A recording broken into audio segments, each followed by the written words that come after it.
What is going on, my dudes? Tystra here, back again with another Get Your Impact video. And if you guys like the content, please make sure to hit that like and subscribe button down below. Don't forget to hit the notification bell. And as always, leave a comment down below about what you thought about today's video. Now, today, we are going to be talking about the banners, and if you, my friend, should summon on any of these banners. And we're going to be talking about the 2.7 banners of Yelan and Zhao, which is going to be the phase 1 banners for version 2.7.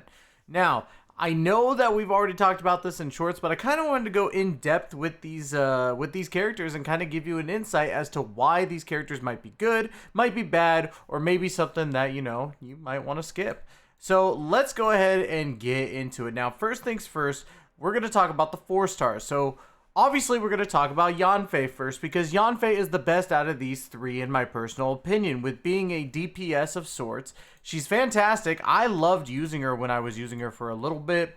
And of course I've got her companionship 10, everything, good to go. Now granted, she is a DPS, but you can run her as a shield support with her C4, but otherwise, she's a DPS, and ladies and gentlemen, let me tell you, she is a beast as a DPS. Now, would I say that she's worth the banner or worth it by herself? Obviously not, because the whole point of this banner is either Yelan or Zhao. But Yanfei by herself is still a very, very good DPS, and she's definitely someone that isn't on banners a lot. Like, I've only seen her on a few banners. So if you haven't gotten her yet from the standard banner, definitely might want to check this out a little bit. Her best weapons, like her 5-star, is definitely Skyward Atlas or Lost Prayer to Sacred Winds. You could run the Widsith, which is what I run on her most of the time. Or you could even run Dodoko Tails, which is the free-to-play weapon that we got originally when the first Klee rerun happened. So I would definitely say that, it's worth it. It's definitely worth her in a little bit at the very least.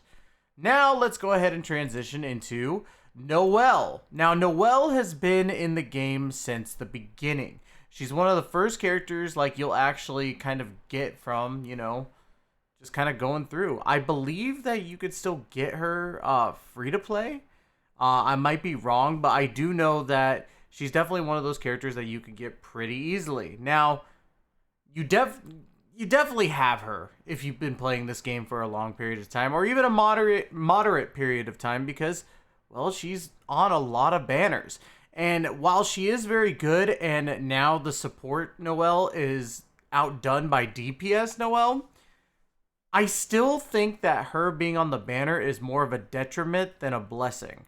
So I would say probably not worth going for her. Like I said, she's been on a lot of banners in general. Now, her best 5-star weapon, from what I'm seeing here, is Redhorn Stone Thresher, which is the weapon that came with Ito the first time. So if you got it, cool. If not, you could run Serpent Spine for a DPS. If you're running support, White Blind is definitely her best bet, and even White Blind is her 3rd pick for when she's a DPS, because the more the higher her defense, the better, especially if you're running Husk of Opulent Dreams. Honestly though, even still, I still don't think that she is the star of this banner or either of the banners. So having her on there, like I said, is more of a detriment, because of the fact that we get her a lot.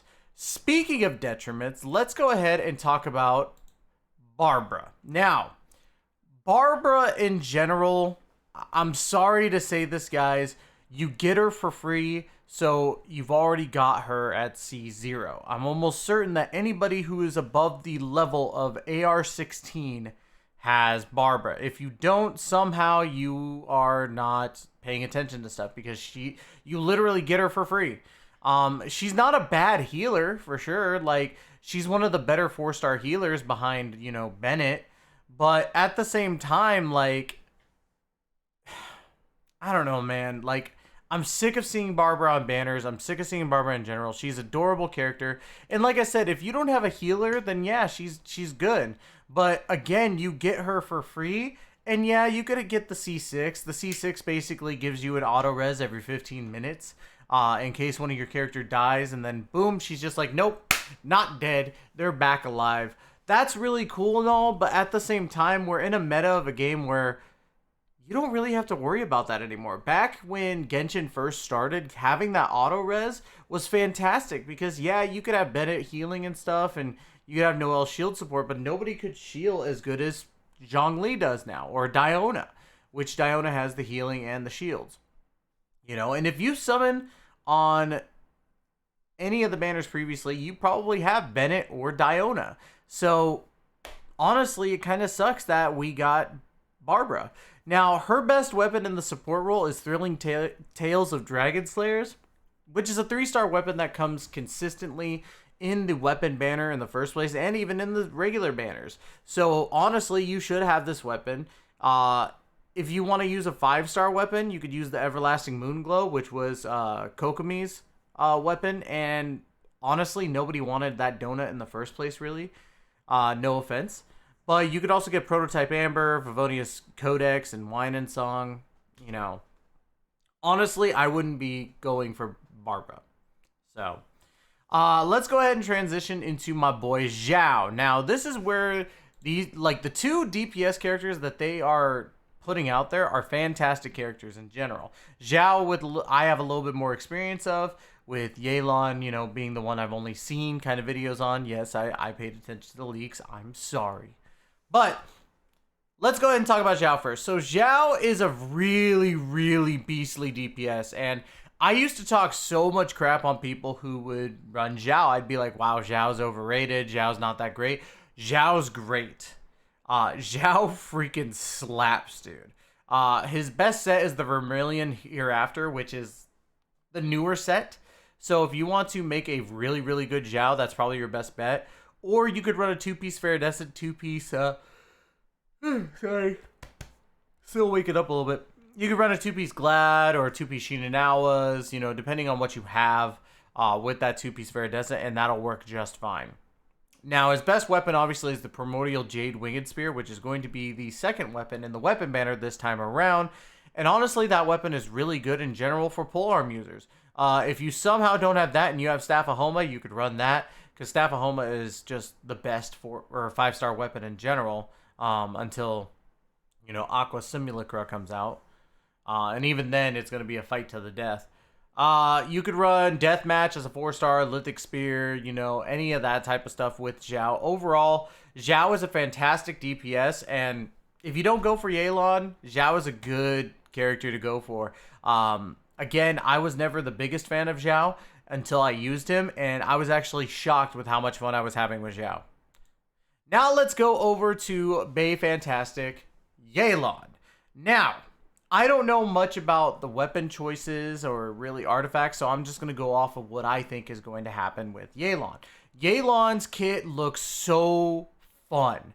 I am so excited for Yelan's kit. The whole E where you could kind of go invisible and mark enemies and then they explode is fantastic. I love her alt because it's the same exact thing as Xingqiu, but as a 5-star. And honestly, for people who are like, but it's just 5-star Xingqiu, means it's going to be more powerful. And not only that, Xingqiu should be a 5-star in the first place. So already, I'm already excited for Yelan. I don't know if that's going to be a good argument against those people who are mad about 5-star Xingqiu, but overall, Yelan's going to have more power behind her, in my personal opinion. Granted, I don't know what kind of, if she's going to be a DPS, a sub DPS. I'm pretty sure she's probably going to be a sub DPS, getting the E off and then going into burst. And then when it comes to artifacts, I believe for me, I'm running 4-piece Heart of Depth, or I'm running a 2-piece Heart of Depth, 2-piece Noblesse. I haven't checked my artifacts in a while. I farmed these a long time ago. But you could run those. You could run a 4-piece Noblesse. You could run a 4-piece Emblem of Severed Fate, I'm sure, to get that energy recharge up. Honestly, I am super pumped because I think any of those sets will do just fine on her. Best believe those sets will probably be her top 5. Now, when it comes to her weapon, obviously, Aqua Simulacra is a must. You could run Polar Star probably on her and still do perfectly fine, or even Amos Bow. But Amos Bow is more of attack. So if we had to go to, like, let's say another 5-star bow that ran on HP base, let's see here. What do we got? Oh, wait, there is no 5-star bow with HP main stat. So honestly, you're probably going to be running either Aqua Simulacra, Polar Star, or maybe even, Skyward Harp could do very well with her. 4-star weapons, as I'm looking down, you could run Favonius Warbow. Obviously, you could run Sacrificial Bow. I think Sacrificial Bow is going to be your best one in general when it comes to 4 stars.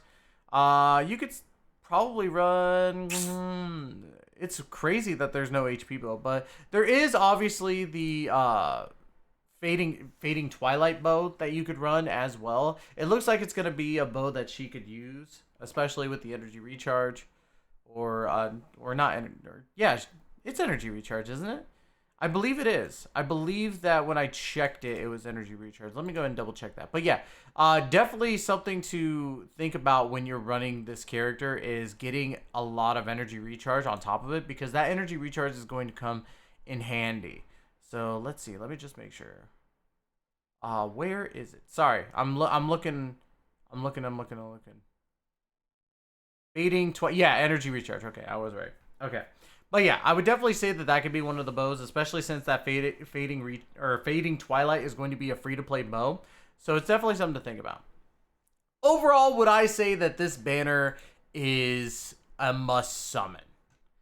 Now, given that, and this is where I want you guys to understand, given that Zhao is a DPS and Yanfei is a DPS and Noelle is a DPS now, and then you got Barbara as a healer. Plus, Barbara you could get for free, and almost everybody anybody has Noelle at this point, even if you're new to the game. Honestly, I would say no to the Zhao banner. Just because of that. Even for new players, like brand spanking new players, I honestly wouldn't summon on this banner. Yes, Yanfei is fantastic, and so is Zhao, and Noelle is very decent at DPS and support. It just doesn't make any sense to summon on this banner, especially with stuff like where we have Ito coming out with Kuki Shinobu. And yeah, Kuki Shinobu might not be great from what I'm hearing. It's still a new character in general, and nobody has it until that banner comes out. Now, we also have the Kazuha banner coming out, and no offense to Zhao, I like Zhao, but Kazuha is the better Anemo character in general. Kazuha is going to be that character that is on every single team. He is one of the most utilized characters, and honestly, I even made the argument because somebody was saying that Aqua Simulacra is something where they're struggling if they want to get that or if they want to get Kazuha. Kazuha is going to have more utility than any weapon ever. I'm just saying. Believe me on that. Now, would I say the Yelan banner is a must summon? It really just depends, because one, Yelan can be a DPS, Yelan can be a support. I don't entirely know how I'm going to run her yet. I'm still kind of debating. I still would probably say a skip mainly. Now, Yelan is mommy to me. Like, holy crap, is she hot. But at the same time, you have to think in the same direction that I was talking about when it came to Zhao. We have Ito and Kazuha on the horizon. Ito has proven to be a fantastic DPS. And honestly, when it comes to Ito's banner, I'm going to make a few guesses. I'm pretty sure we already know Kuki Shinobu is going to be on there. She's going to be a decent healer at the very least. So you could replace Barbara right there. I think we're probably going to get Goro on that banner as well, returning. So there's no need for someone like Noelle, because Goro is going to be a better support in my personal opinion. And then we might even get Kujo Sara maybe. You know, there might be the chance of Kujo Sara. Maybe I'm too wishful on that thinking. But if we do get Kujo Sara, we're getting an attack boost on top of that. And it's going to be on a DPS like Ito. So I would honestly say you could skip for Ito's banner and get more value. Now, if you skip for Kazuha, Kazuha again is the ultimate value in my personal opinion. So Kazuha is going to be the must summon. Even with his banner being possibly crap, I would say that he's going to be the must summon. So unfortunately, I would say that these banners are skips. Now, granted, for me, I'm going to be summoning, and you guys will see me summon live on twitch.tv/Tystra Daisetsu on Wednesday. But hopefully you guys will summon and get some good stuff on Tuesday. But that's going to be it for me today, guys. Thank you so much for giving me the opportunity to entertain you. We will be back again with another video later on this week. And of course, like I said, stream on Wednesday. What day is that technically? Wednesday the 1st of June.